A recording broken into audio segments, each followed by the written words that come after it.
I'm gonna start the recording now. Okay, so welcome to the kickoff meetup for the Simulation Hypothesis Meetup Group. I'm Walt McGuire. I'm a lifelong technologist. I've been experimenting and breaking computers for an embarrassing long time. I'm not gonna tell you how long, it makes me sound old. The simulation hypothesis is an idea that's been around for a while. People have been thinking about it for longer than we've had the word simulation. People have been thinking about it for longer than we've had computers. And I created this meetup group because this idea, the simulation idea, is one of those ideas that the more you dig into it, the more interesting it gets. I like to call it like an onion. You know, you look at the layers here. What's a simulation idea? Here's what it is. I peel that and I say, okay, what does that mean for, say, religion?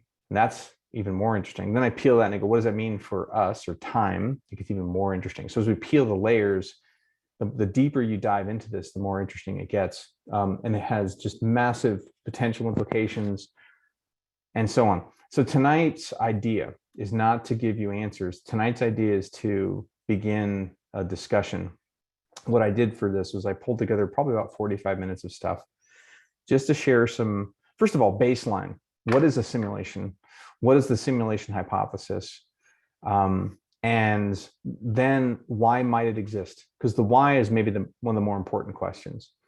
And if this is a simulation, how might we know? And then what might the implications be? So if we're living in a simulation, what does it mean for crazy stuff like time? What does it mean for things like God? What does it mean for an external reality and our relationship with that external reality? And so the idea tonight is just present some provocative ideas to share things with folks. And then the second hour, I'm thinking, to the extent people want to stick around, we can talk about some ideas for future discussion. You know, the group, we've got at least one pastor in the group. We've got one or two other folks who are very interested in questions around God and things like that. I want to talk about that some more. We've got people who want to talk about physics and high performance compute and so on. So this could go a lot of ways, and it's really up to the group. I just created it as a forum. So let's get started. So I'm an old school PowerPoint guy. I always begin by telling people what I'm going to tell them. And so tonight we're going to spend, say, from now until 8-ish. What is it? Why might someone create one? Talk about some of the possibilities and pluses and minuses. How might we test for it and how might we know? And what are the implications? Then from 8 to 9, the idea is discussion. If we don't get any joiners, maybe there's not much discussion. It's okay. That's fine. I'm going to release this on YouTube and we'll get comments there as well. And then potential future topics and speakers. There's some papers I'm presenting tonight, papers I'm talking about tonight that might be things where, you know, who knows, maybe I can reach out to the author or authors and maybe we can get one of them to talk in the future. Maybe we can get somebody to come and talk about the high performance compute implications, maybe quantum computing and how it might fit in with the simulation and so on. There's a lot of possibilities for where we can go with this. So for those of you who don't know or can't see, this is a very iconic scene in a film called The Matrix that is a film about the simulation. It's about a simulation. Now, it's a different variation on the simulation. It's where evil artificial intelligences create a simulation in which they imprison all of us humans for various bad reasons. And this is the point in the film where our savior, Neo, is talking with his John the Baptist character, Morpheus, and Morpheus has presented him with a choice. And the choice is take the red pill and learn the truth and begin to understand the matrix, the simulation, and his role in it, or take the blue pill and don't take the blue pill and go back. So we're kind of taking the red pill a little bit tonight, I like to think, and we're going to see where this goes. I don't think it'll have quite the special effects that Neo had, but maybe some interesting ideas. So first of all, what's the formal definition of a simulation hypothesis? So this is a proposal. The original idea was proposed by a guy named Nick Bostrom. And if you go to the Wikipedia link at the bottom of the page, you'll find Bostrom referenced in there. It's been generalized since. So there's lots of people who talked about simulation ideas since then. It's a very kind of a hot topic. But the idea is that it proposes that we might be living in some form of a simulated environment, possibly computer-based, maybe not computer-based. I'm not sure how that would work, but we can talk about that. And the idea is that it's a simulated reality in which we live, which is designed to keep us from knowing that it is a simulation. That's the idea of the simulation hypothesis. So to restate that in a more simple way, do we live in some form of computational simulation that is designed to create a world that's so real we can't tell it? We can't tell that it is a computer fake. It's a computer simulation. Some very, very bright people have talked about this. So no less a guy than Elon Musk, I believe he's actually the wealthiest man on the planet Earth, has talked specifically about this. He's a believer in the simulation idea. This is a quote from an interview he did in 2016 where he talked about it. And his idea is, his suggestion here, obviously you can all read, is that, you know, because we've seen the dramatic advances in 40 years, we've seen in things like video games and simulations, that this must be a simulation. So he references Pong. I'm going to make myself sound old and tell you I played Pong when I was a kid. I have an example here in a bit. And in 40 years, we went from Pong to extremely realistic three-dimensional simulations that would host millions of people simultaneously. And that technology is continuously improving. Now, with due respect to Elon Musk, that's a very millennial perspective. His reference point is Pong. We've been creating simulations for a lot longer than that. And so I'm going to talk about some of those now. So let's step back and talk. Without talking about the simulation hypothesis, what's the dictionary definition of a simulation? It's an imitation. It's the imitation of the functioning of one system by means of functioning of another. Classic dictionary definition. It's kind of abstract and dry, but let me show you what that means. These are cave paintings. These are cave paintings discovered in Lascaux, France. These are dated in our frame of reference to 17,000 years ago. And I'm going to stop there for a second because I just said something that's a little unusual, and I want to make sure everyone notices this. I said our frame of reference, 17,000 years. That's something I'm going to come back to in a bit, is the notion of subjective versus objective time, if this is in fact a simulation. But back to these. These are paintings which are simulations of game. So some early human painted a picture on a cave wall of a game animal. That center picture you see is a picture of how to hunt it, where the vital organs are. So this is literally a simulation designed to train young hunters how to hunt a game animal and take it down for food. So we've been creating simulations a lot longer than we've had computers. We didn't have the words. We didn't call it simulation. We didn't call it a computer. No less a person than Plato talked about a simulation. Plato came up with this notion of the allegory of the cave. And it's a much longer allegory. You can certainly look it up. But the gist of it is, what if there was a world where people were prisoners and they were only able to look at shadows cast on a wall, and that was the only reality they saw? If that was the only reality they saw, they wouldn't know that they're seeing theater. They're seeing something that's created for their benefit, that's broadcast on the wall in front of them, when in fact, out of their view is an entire world they know nothing about. This is Plato. This is about 400 years before Christ was born. So we've been talking about simulations, we've been talking about the idea for a very long time, and it's not a new one at all. We've been creating simulations. So computational stuff, as soon as we created computers, we began creating simulations. So this is a graph, and it's called a strange attractor. This is discovered by a meteorologist named Edward Lorenz in the 1960s. Lorenz wanted to do some meteorological research. Now, for those of you who don't recall, in the early days of the 40s and 50s with computers, there was this absolute certainty that we could predict the weather absolutely perfectly because now we had a computer. We just didn't have the right math power before. And they very rapidly discovered that no, they couldn't. Lorenz wanted to understand why. And so he did some calculations on paper, and he saw some very odd things, that very small variations in the initial starting point of a system resulted in a dramatically different weather outcome 3 days later. He created a simulation. He had to beg for time on an early computer with an old IBM at a university he was at. He created this simulation over the course of a few weeks and discovered a whole new branch of applied physics and math called chaos science. And this strange attractor. What this represents all the possible weather prediction outcomes based on the initial conditions for his simulation. There's two things that are worth noting here. One is he created a simulation that's in effect predicting the weather and showing this repetitive curve. The other thing that's very interesting, and we can come back to this too, is that even though we had all the power of a computational system now to call on with the mathematics, and even though his equations were quite simple, the outcomes were completely unknown. And so what we see here is a what's called a nonlinear system. So it behaves very strangely. It's not completely random. It follows patterns, but the patterns are very hard to predict.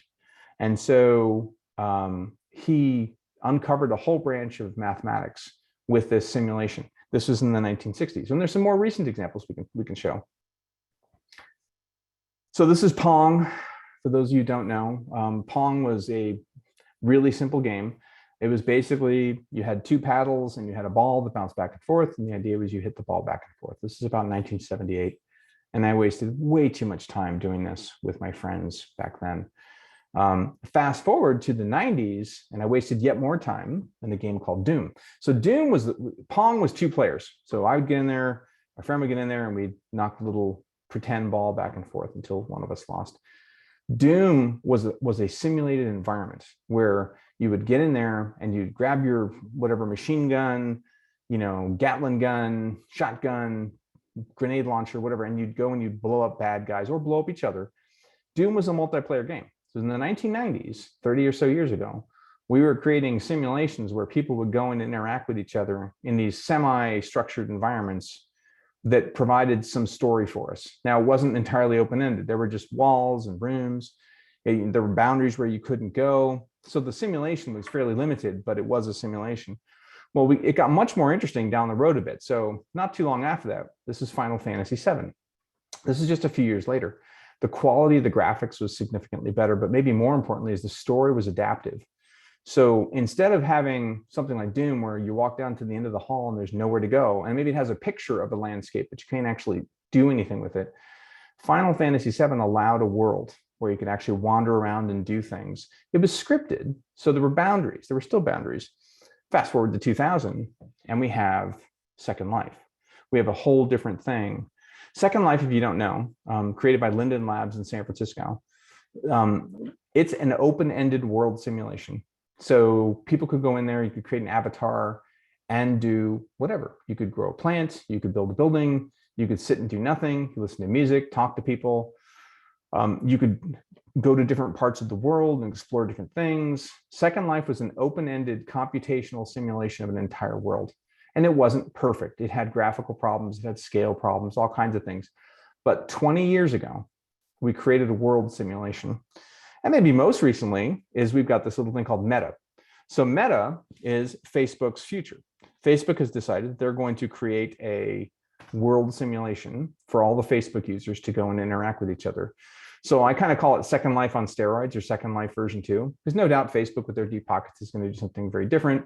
It's been 20 plus years of computational advancements, so it's probably going to be much better. And the point, there's a couple of things I want to, before I move on to the next section, a couple of points I want to make here.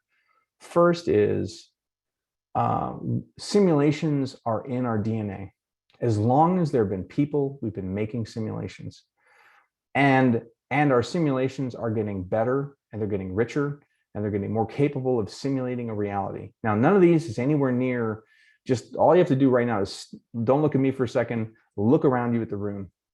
And you're going to see things with the fidelity. I'm going to hold the glass up, the water in the glass. I can see the water. All these things are at a level of resolution, a level of interaction that are well beyond anything we've seen here. But that doesn't mean that it can't happen. And I'm going to talk a little bit about that in a bit in the next section. So why create a simulation? So there's a couple of reasons. And let me talk about the most common ones I've heard, and then I can cite some maybe pluses and minuses to these things. The most common one I hear a lot, and I've seen some groups on Facebook, is that it's a game. Okay, well, for anyone who's ever had an office job and sat in a cubicle for 9 hours, staring at a wall, tapping on a computer, and occasionally, if you're really lucky, you get to go to a meeting where someone drones on for an hour with a PowerPoint, I would argue it's not a game, because games are interesting. In games, you can do all kinds of crazy stuff. The world we live in, frankly, ain't that interesting. There are some things we do that are fun, but I think if this was a game, it would be a totally different thing. Now, I could be wrong, and I encourage you to debate me and tell me I'm wrong, but that's one theory. I happen to disagree with that theory. Another one, What if it's research? Well, there's a couple of different possibilities. One, and high energy physics people like to say this, is it's a universe simulation to look at, say, black hole evolution or the evolution of galaxies or star clusters. Okay, let's follow that thought for a moment. Let's assume that. Why are we here? Because the simulation of a star is one thing. The simulation of about 7 billion human minds on a planet that's going to have absolutely no impact on any star ever raises questions about why are we here? So if it's a stellar simulation, if it's some kind of large scale physics simulation, it raises the question of why are we here? Now, there's another type of research that's possible, which is it's for anthropological purposes. Maybe someone wants to research something. I don't know, maybe they want to see how Aunt Ginny lived in the year 2022. Maybe they want to understand what the heck was so great about that darn iPhone that made things great, or why the internet changed dynamics between people, or how social media impacted interaction. So it could be for research. Now, I think that's a possibility, and that raises a kind of an implication of the why for tonight, which is the simulation anthropocentric or not? Now, what that means is anthropocentric would mean, is it focused on us? Is it here? Are we a key part of that simulation or not? If we're a key part of it, all sorts of things come from that. I'll make another Matrix reference. I didn't have a pretty graphic for it. I actually just thought of it an hour or two ago. But in the Matrix films, there's this cranky French guy, the Merovingian, and he has this notion where he beats up on Neo and Morpheus about they don't know why they're there. They don't know why they're doing what they're doing. They're just obeying orders.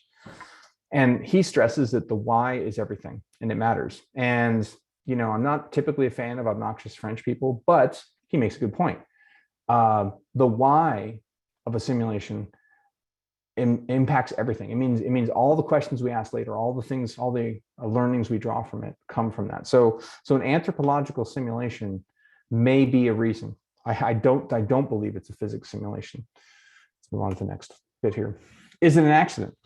Maybe somebody was creating some simulation to model star evolution, and humans accidentally showed up. Now, I disagree with that because I think there's a very simple computational reason. So the computational density of a rock is very low. In other words, once I model the physics of the rock, the atoms and how they behave, the rock sits there, it doesn't do anything. That rock is very static. It doesn't tend to change much. The information density of a person who's alive and doing things is very different. Much more complex systems biologically, much more complex behaviors. It has memory. The person has to do things and choose things. So there are all these implications that could increase the computational requirements of a person by orders of magnitude over a rock. So an accident would mean that you create a simulation to simulate a universe and you expect you're going to use, say, a bazillion units of some computing capacity.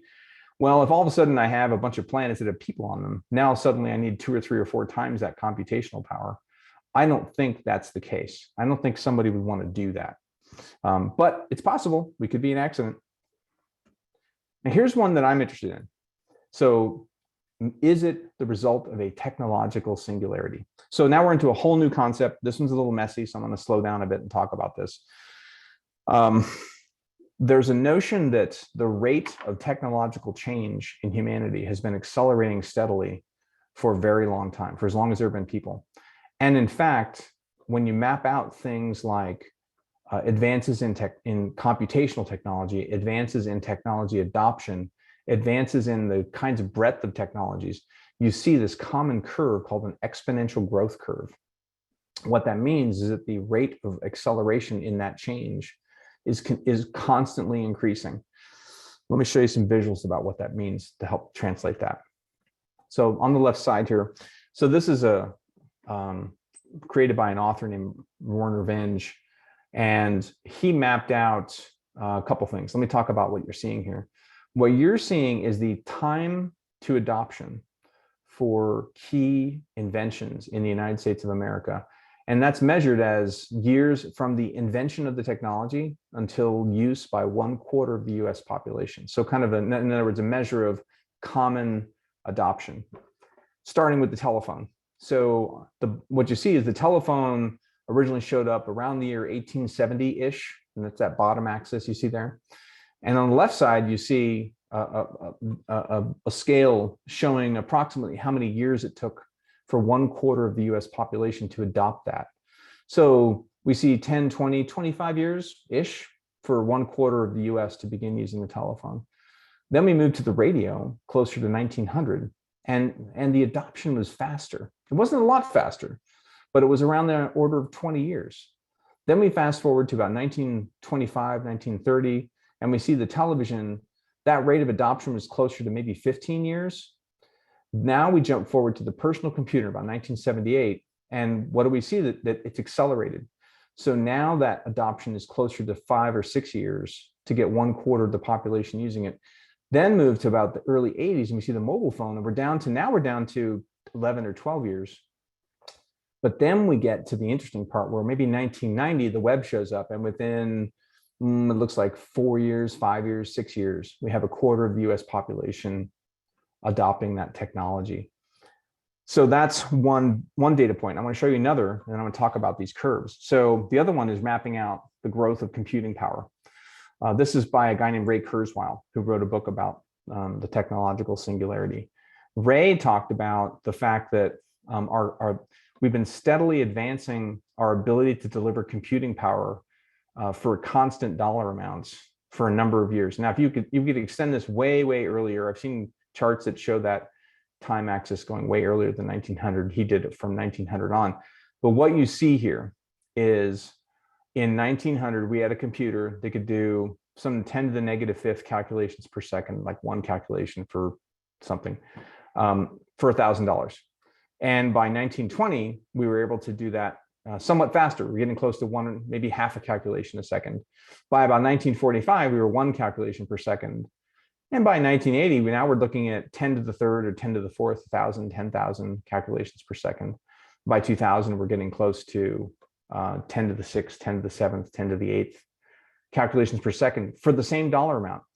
Now, what's interesting here is he maps out the growth over time. And over time, we might see that increasing. This ends at 2000. If we map this out to now, we would see that curve continuing to accelerate. So I want to stop talking about the specifics and step back for a moment and draw your attention to the shape of those two curves. They're both shaped very similarly. These are exponential growth curves.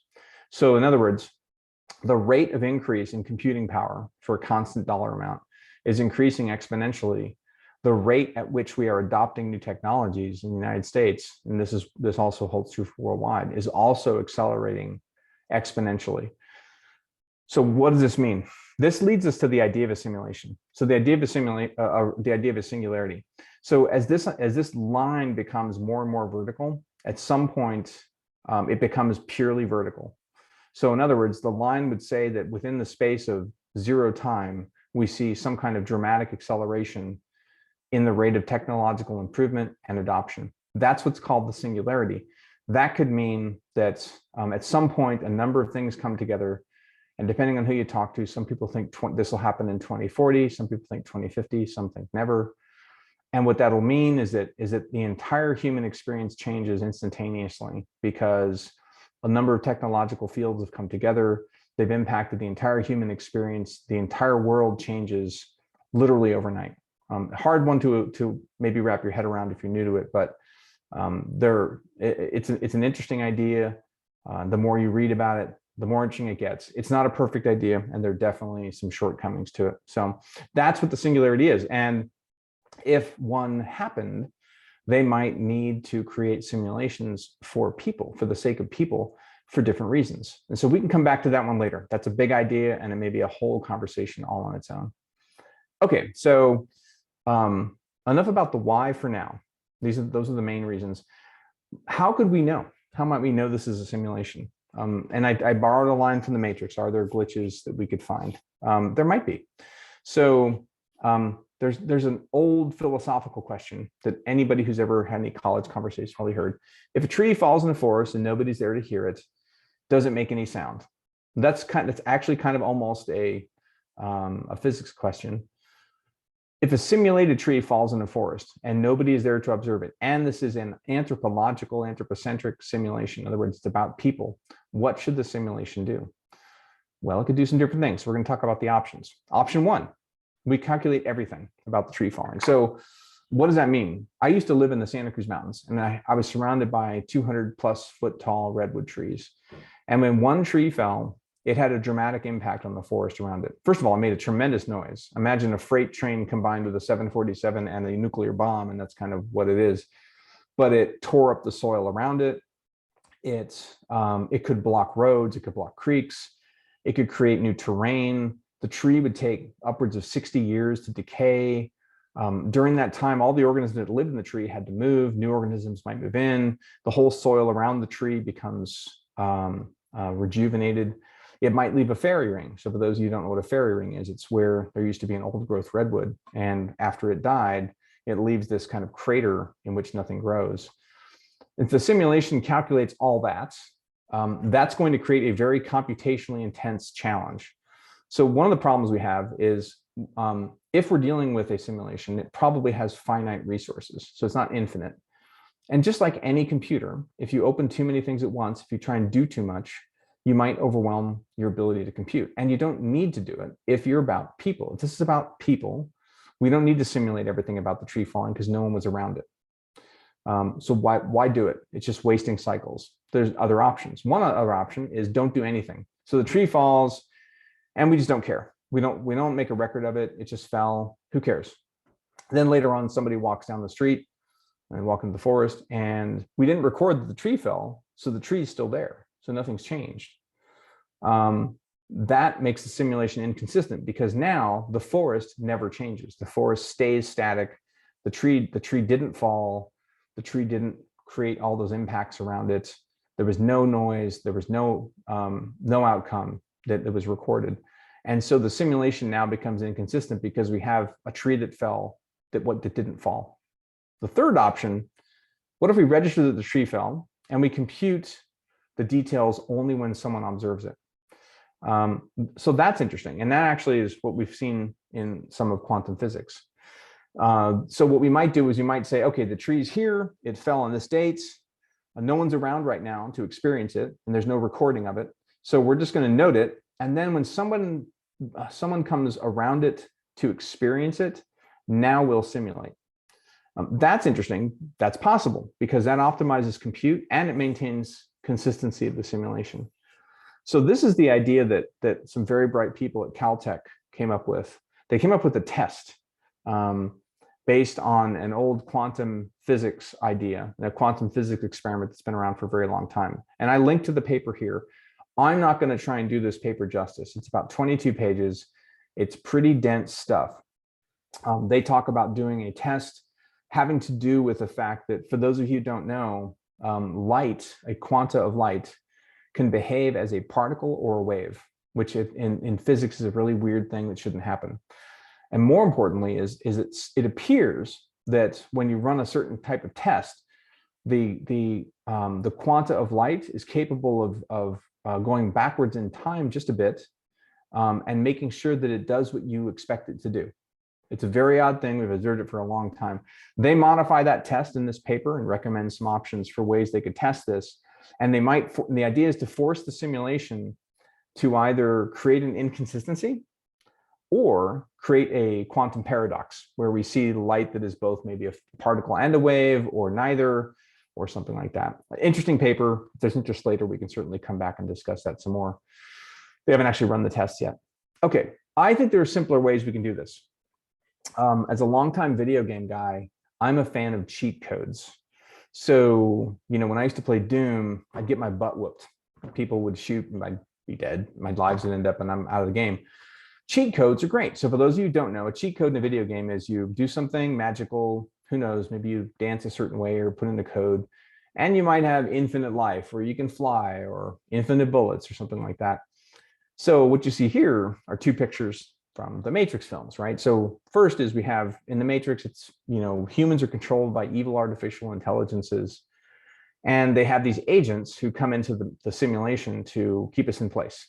The agents all have superhuman powers because they have cheat codes. And what you see on the left side there is one of the agents, and he's literally dodging bullets. He's able to move so fast because he's got his little cheat code that if somebody's shooting at him, I think it was Neo, he can dodge the bullets. On the right side, you see our our hero, Neo, who's using his talk to the hand trick, and he's stopping bullets in midair. So in other words, you're shooting bullets at him and they should just do what bullets do. He's stopping them dead and they can't hit him. These are interesting. And so my thought was, do we have cheat codes in our world? Are there cheat codes that we can actually look at and examine? Well, let's have a look. So on the link you see in the bottom, there's a paper that's available that documents actually several different instances of what I think may be evidence of cheat codes. This is one of the most interesting ones. In 2004, during training exercises off the coast of Southern Cal, a US Navy carrier strike group, including I think it was the USS Nimitz, detected a group of UAVs, unidentified aerial vehicles, in their training area. But UAV, if you don't know, is the term du jour for UFO. It used to be called UFOs, now they're called UAVs. Okay, so they saw them, and what's maybe more important for this is that the data was recorded by radar, infrared video from cameras both on the ships as well as aircraft, US aircraft, and eyewitness observations by US Navy pilots.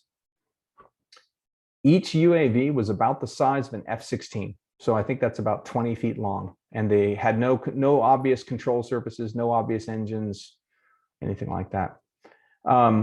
They were observed, among other things, to descend from 28,000 feet of altitude to sea level in under 1 second, in 0.78 seconds. Until you think about what that means, that could seem, so what? Okay, let's talk about what that means. So the acceleration of those objects to do that was estimated to be 5,600 gravities. And for those of you who don't know, a gravity is the force of gravity on Earth. So an object accelerating at 1 gravity would accelerate at what's called 32 feet per second per second.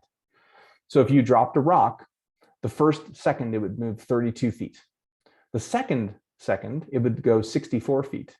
The third one, it would go 96 feet. In other words, it accelerates at 32 feet per second per second. That's 1 gravity, and that's Earth's gravitational acceleration. So these objects were estimated to move at 5,600 gravities. Humans, a human in a fighter jet, a trained human, can tolerate up to about 25 gravities for very short periods without dying. And the strongest airframes we make, missiles, can maneuver up to 25 gravities, and they disintegrate past about 32 gravities. In other words, these objects accelerated at over 1,000 times or hundreds of times what our best technology is capable of doing. Well, there's more. So the power required for these things to do this was estimated to be 1,100 gigawatts. So more than one of these UAVs did this. So a number of them did. I don't have the exact number, it's in the paper. But for that object with that mass to move, and once you know the speed and you estimate the mass of the object, we can estimate how much energy required to move the object. So the best guess for the researcher who wrote this paper was that these UAVs required 1,100 gigawatts per UAV to move that distance in that time. And just to give you a point of reference, total power production for everything in the United States of America, including solar panels and wind and nuclear and everything, at the end of 2020 was 1,117 gigawatts. In other words, in 0.78 seconds, each one of these UAVs consumed enough power to basically be the equivalent of the entire power production of the United States of America.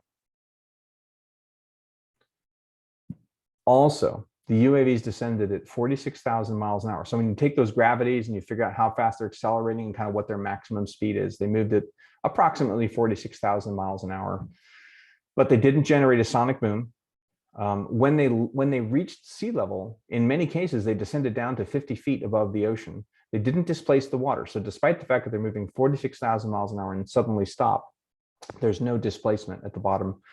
And they didn't generate any waste heat. So sonic booms and displacement, I didn't see much point to talking about that, but I did want to talk about waste heat. So to give a point of reference again, modern jet engines they waste about 70% of the fuel energy as heat. And if the UAV's engine were at the same level of efficiency and the same amount of energy that we've estimated here, it would have put out enough heat energy to heat 128 million gallons of water by 1 degree Celsius. So that's about, I think I estimated this, 30,000 or 40,000 swimming pools full of water by 1 degree Celsius in 0.78 seconds. In other words, they should have had catastrophic effects on the environment around them as they did this in a number of different ways, in terms of sonic booms, displacement, in terms of heat radiated, and none of these things were observed, not a single one. Take it for what you want to take it for.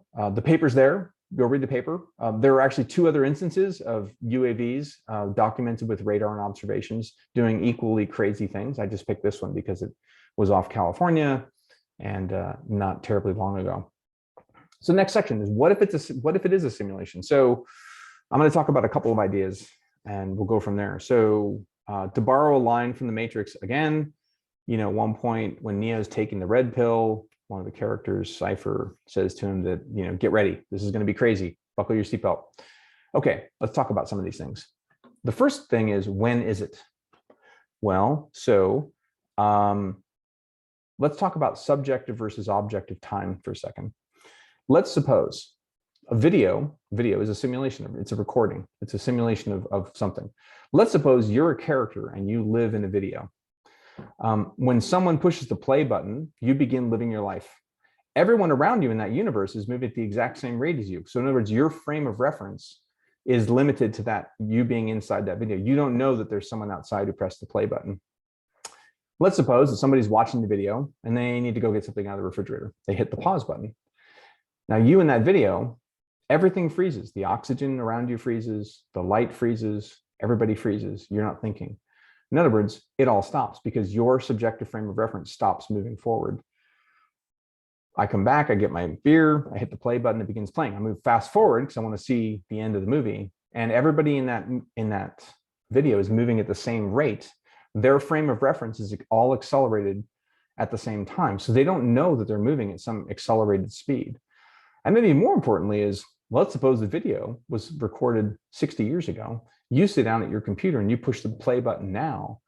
The person in that video doesn't know that they were recorded 40 years ago. They're playing, as far as they know, it's whatever year it was when they made the video. The first mind-bending bit of this is, when is it?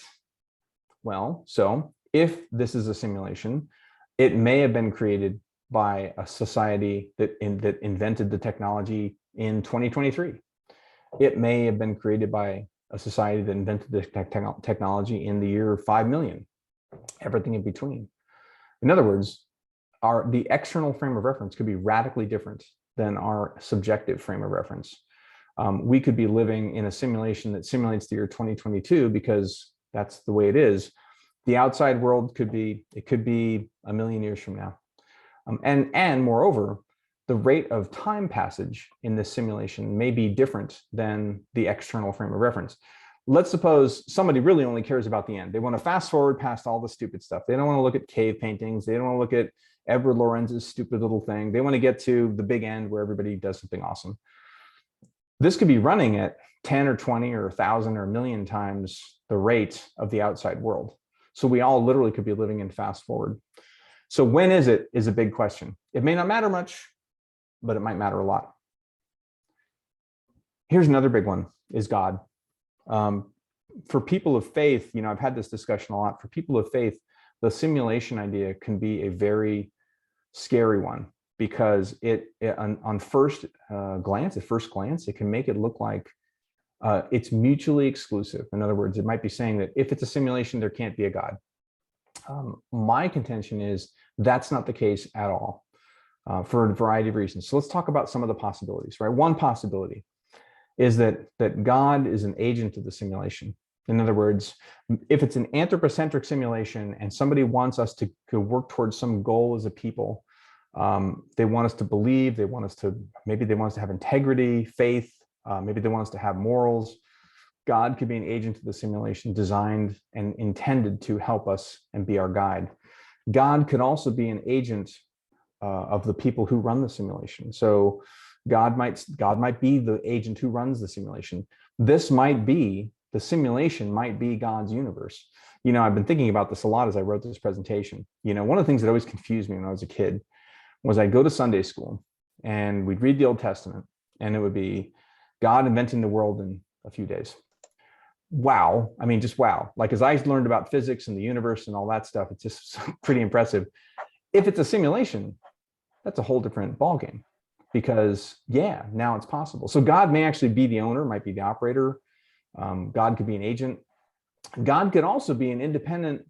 God might still exist. So the next thing I'm going to talk about is the external reality. So if we are a simulation, someone created it.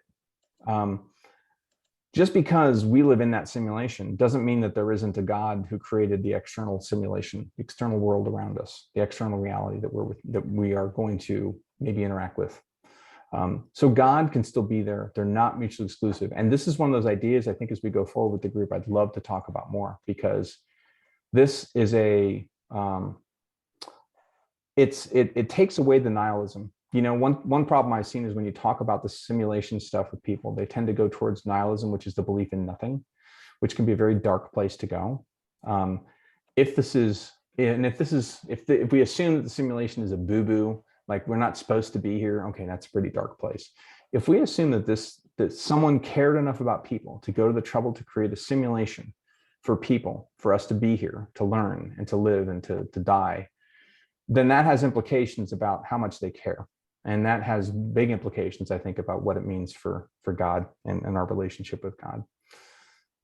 That leads to the next bit, which is reality. And I'm almost done, so we can stop soon and get to some Q&A and chat and stuff. So if it's a simulation, there's something outside it. What is it? Don't know. What is our relationship with it? Good question. Don't know. So, for example, one possibility, if this is a computational simulation, we could find ourselves, if we are in fact computational elements of this simulation, people may be, when they die, what happens to them? Do they exit? Do they go out into the real world? Do they come back? Are they reincarnated? So, you know, a lot of religions have talked about reincarnation, the notion of coming back. Some religions have talked about going on. Some religions have talked about either heaven or hell. You know, there could be various paths that go forward. If there is an external reality which has created the simulation, then we may have some relationship with it. What is that relationship? I don't know. What does it mean? Could mean a lot of things. For example, if it's a singularity, you know, let's suppose, hypothetically, one of my crazy ideas, let's suppose a singularity happened at some point, and what it meant was that the human experience changed dramatically in the space of an instant, days, hours, minutes. And at that point, they found that it was very important to be able to create people who had a core of humanity. So maybe they created a simulation as a way of giving us that grounding, because in a post-singularity world, a body could be, you could change bodies like you change socks. You could be, 1 minute you could be a person over here, the next minute you could be a marching band over here, the next minute you're a cloud of plasma traveling between the stars, or maybe all at the same time. In other words, some crazy things are possible. And maybe the hardest part is giving birth to a new human being and helping a new human being understand who they are and have the sense of self, the integrity to maintain that sense of self in the face of this world where anything's possible. So that our relationship with that external reality could be very important. It could be one of the most important things. So that's the end of the material I had. Let me stop there. And I think we've got a handful of folks on the phone here. Let's see what we got here. And let me open it up to questions and chat. So we don't have a huge group on, so I think it's fine if people want to ask questions or just give comments and thoughts. Oh, and I'm going to stop the recording, just so folks know.